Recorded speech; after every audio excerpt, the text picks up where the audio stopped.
에너지 가격 상승은 이미 국민들이 생활에서 체감을 하고 있죠. 자동차용 기름이나 난방용 가스, 안 오른 게 없는데요. 우리나라에서 가장 많은 전기 소비를 차지하는 산업계에도 가격 인상이라는 먹구름이 들이우고 있습니다. 자세한 내용 서울경제 조양준 기자와 짚어보겠습니다. 조양준 기자, 안녕하세요. 네, 안녕하세요. 네. 정부가 산업용, 즉 기업이 쓰는 전기요금의 인상을 공식화했다고 하는데요. 어떤 내용이죠? 이창양 산업통상자원부 장관이 직접 기업 경영진을 만나 전기요금 인상에 대한 발언을 한 것인데요. 이 장관은 지난 9월 26일 국내 10대 그룹 사장단과 간담회를 열었습니다. 이 자리에서 절감 효과가 큰 대용량 사용자 중심으로 요금 조정이 불가피하다. 대용량 사업장이 전기를 많이 쓰고 혜택을 받는 것도 많았으므로 이 부분부터 조정하는 방안을 검토 중이라고 말했는데요. 이 장관은 10대 그룹 사장들과 만난 같은 날 다른 장소에서 열린 기자 간담회에서도 이 전기요금의 현실화가 필요하다고 강조하기도 했습니다. 우리나라는 주로 제조업에 사용되는 산업용 전기료를 저렴하게 책정하고 있죠. IEA, 즉 국제에너지기구 통계를 보면요. 2020년 10월 기준으로 한국의 산업용 전기요금은 1메가와트 시당 94.8달러로 OECD 34개 나라 가운데 23위입니다. 같은 단위당 164달러가량인 일본과 146달러, 147달러 정도 하는 독일, 영국과 비교해 꽤 낮은 편이죠. 전체 평균, 즉 108.9달러보다도 낮습니다. 그런데 국내 전체 전력에서 산업용 전기 비중은 55% 정도이고 산업용 전기 원가 회수율은 70%에도 못 미치는 것으로 알려져 있습니다. 이 부분은 나중에 다시 자세하게 말씀드리겠지만 이 전기 공급 주체인 한국전력의 적자 폭을 키우는 원인이기도 합니다. 정리하면 전체 전력에서 절반 이상을 차지하는 산업용 전기의 가격을 높이는 방식으로 이 시장 구조를 개선해야 한다는 점을 이 정부가 공식화했다는 의미가 있습니다.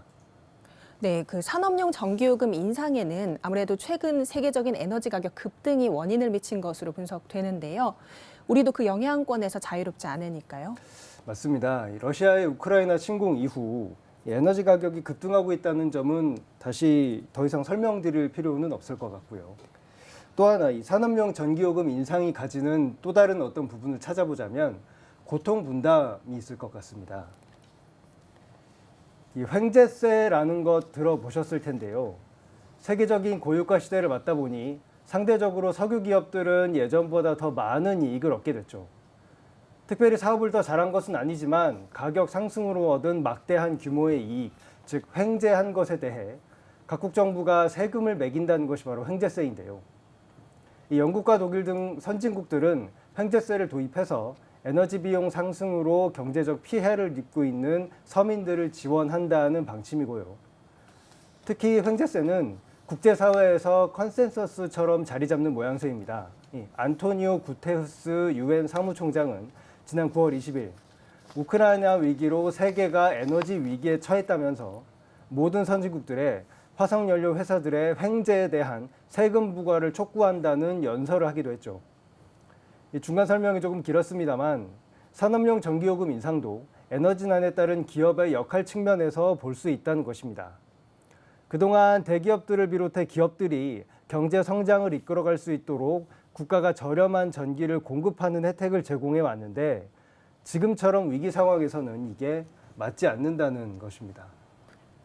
네, 한전의 적자도 산업용을 포함한 전기요금 인상의 주된 원인으로 보이는데요.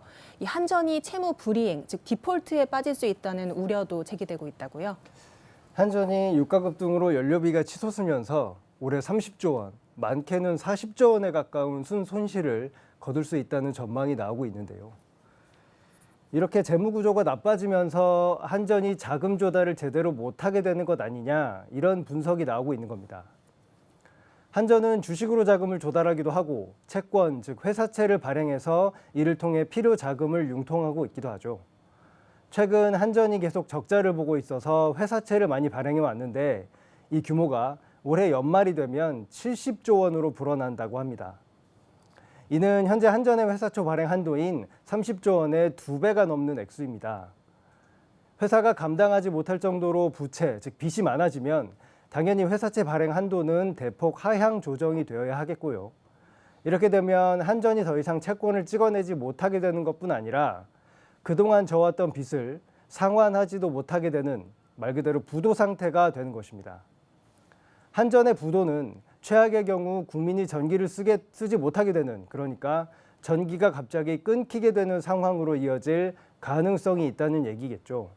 물론 이렇게 극단적인 상황까지 가도록 정부가 그대로 두지는 않겠습니다만 현재 상황이 이렇게 심각하다는 것은 사실로 보입니다. 네, 전기요금도 지난해부터 시작해서 이제 기업용까지 오른다는 이야기였고요. 또 가스요금 인상 방안도 정부가 발표할 예정이라고요. 그렇습니다. 2월 러시아가 우크라이나를 침공한 이후 유럽에서는 공급 부족 문제 때문에 가스 가격이 크게 올랐죠. 또 러시아가 아예 가스 공급을 중단해버린 현재는 가스 가격이 그보다 더 치솟은 상태이고요. 그래서 유럽은 러시아산 가스를 대체하기 위해서 닥치는 대로 가스를 사들이고 있고 세계 최대 액화 천연가스 LNG 수출국으로 떠오른 미국도 유럽으로 가는 물량을 전보다 크게 늘린 상태입니다. 이렇게 되면 한국을 포함한 다른 나라로 와야 할 가스 물량이 오지 않게 되고 결국 가스 부족이 아시아로 옮겨붙는 상황이 벌어지는 것입니다. 이 상황은 숫자로도 드러납니다.